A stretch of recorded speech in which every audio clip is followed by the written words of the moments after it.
I'm lucky speaking on the fourth dimension. Immediately after lunch, there weren't too many people here, but there are more people in here now. The fourth dimension of wood, it's a kind of an intriguing topic. It is meant to be. I'm not going to talk about technology. I'm not going to talk about processing. I'm not going to talk just about trees. I'm not going to talk about species, what is appropriate where, what should be put on, how to grow it. I'm not even going to talk about the direct benefits from the trees, like medicinal properties, quality of wood, none of these. I'm only going to talk about the fourth dimension.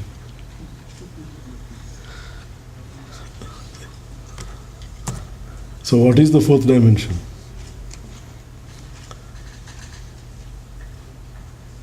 In fact, this morning when Professor Balraman was talking, I said, oh my God, he's taken the wind out of my sails. But fortunately, he did not take the entire wind out of my sails, so I still have some left over. The fourth dimension, by fourth dimension I mean it is that indescribable feeling beyond our five senses, beyond what is physically manifest when we come to the trees and the wood. It is one aspect of our interaction with trees and nature on which it is very difficult to put a finger on and say this is what it is. The fourth dimension is about the umbilical connection that we have as human beings with trees and nature.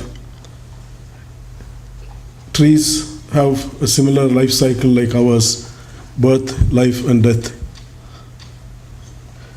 It is about the positive energy exuded by the trees either standing alone or in a forest. It is about all those aspects of interactions which are in a higher plane to that which is physical, nearly as if the tree is another person. Length, breadth, height, smell, color, touch, all these are within the realms of definition. Fourth dimension is much beyond all that. I've already said it's difficult to define or put a finger on. So I cannot really define it, I can describe it. It is that feeling of exhilaration, the feeling of oneness with nature.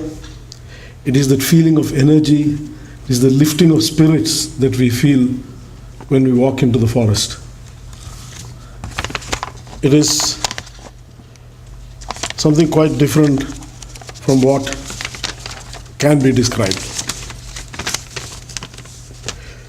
It is that feeling of calm when you sit on a fallen log and watch the river flow by.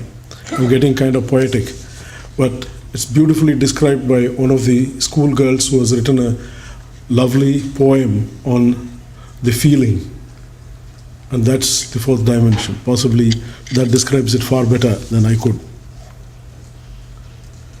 To experience that little dewdrop which falls on you when you walk through the forest early in the morning.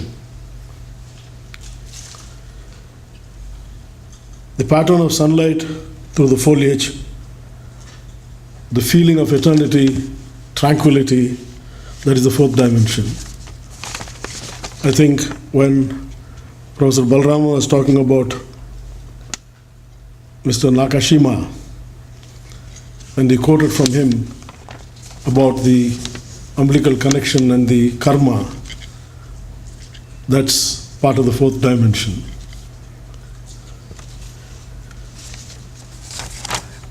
There was a prince by name of Siddhartha who sat under a peepal tree. ficus religiosa, Bodhi Vriksha, and he attained enlightenment. He attributed a part of this to the Bodhi tree.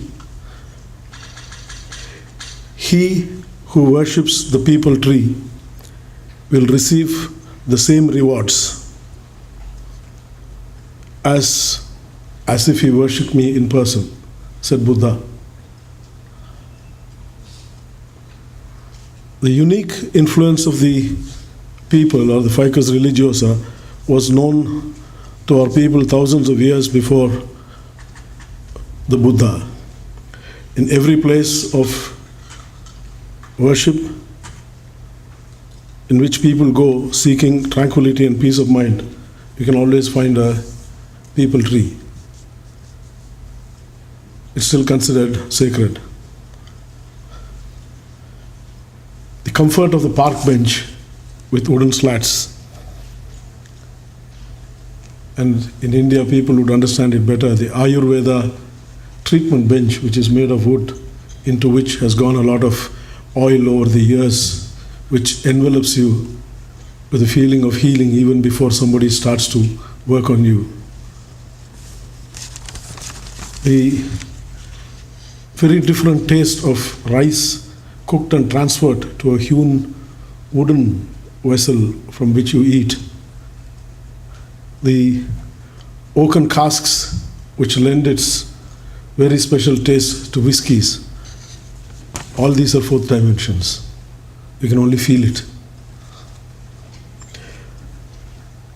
On a hot summer day, to find the comfort under the shade of a neem tree, Azadirachta indica, very special to this area, and to rest in the coolness of the shade, to experience the freshness of the breeze through its leaves and feel the effects of the heat draining away from you, that is the fourth dimension. I'm getting a little poetic here again. To seek shelter under the canopy of a big banyan tree in the center of the village when a storm is raging, and to feel the oneness with this tree, that is the fourth dimension.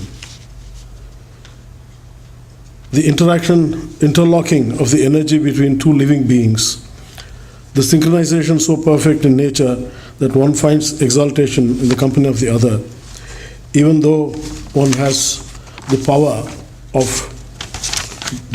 to destroy the other, yet secure in each other's proximity. That is the fourth dimension.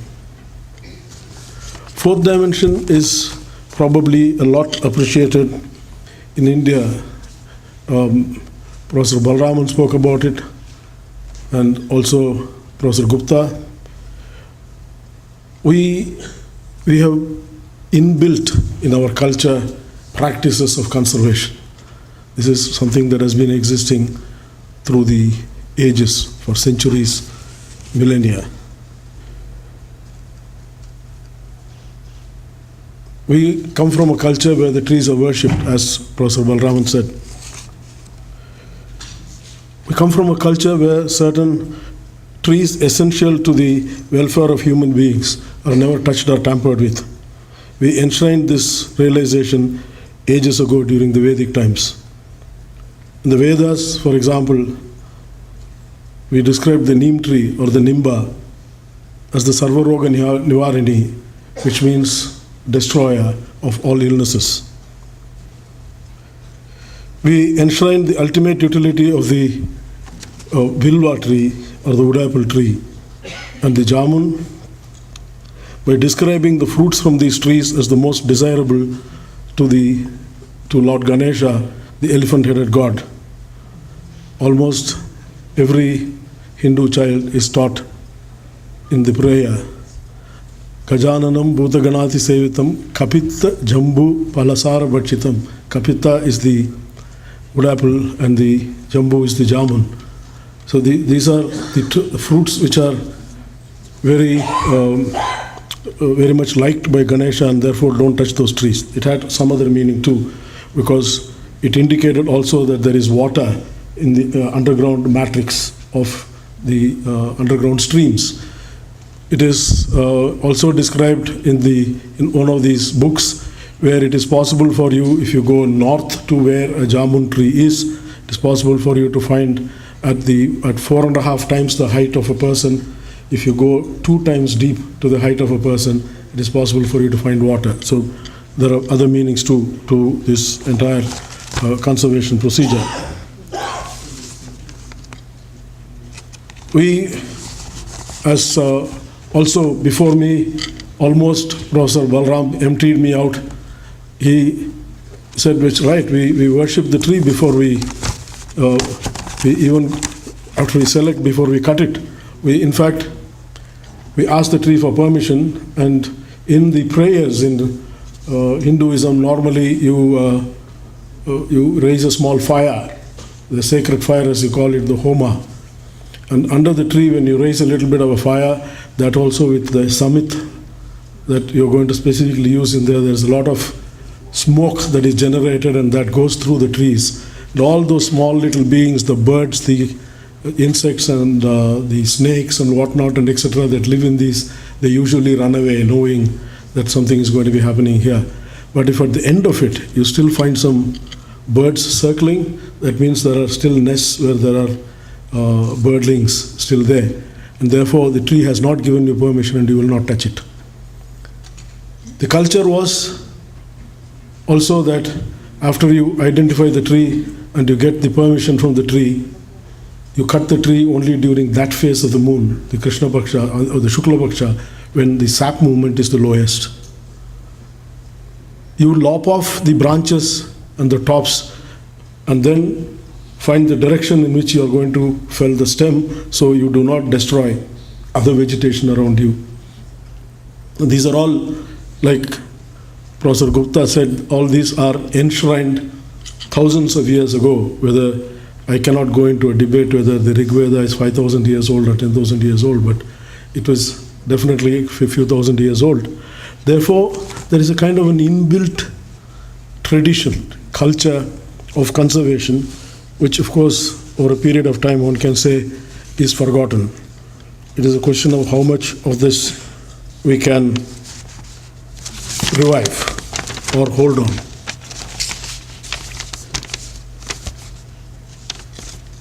The fourth dimension, I said you could go over to where the poems are, and one of those girls has written it beautifully, but I would like to bring in here a small part of the J.B. Priestley's writing in The Delight. It reads as, apart from sawing, splitting, and knocking a nail in here and there, I have had little to do with wood. This is what Priestley writes. Yet I never go where wood is being worked, never stand near a carpenter or a cabinet maker without feeling at least a trickle of delight. To handle newly planed wood, even to look at it or smell it, is to receive a message that life can still be in good heart. The very shavings are crisp confirmation. There is a mystery here.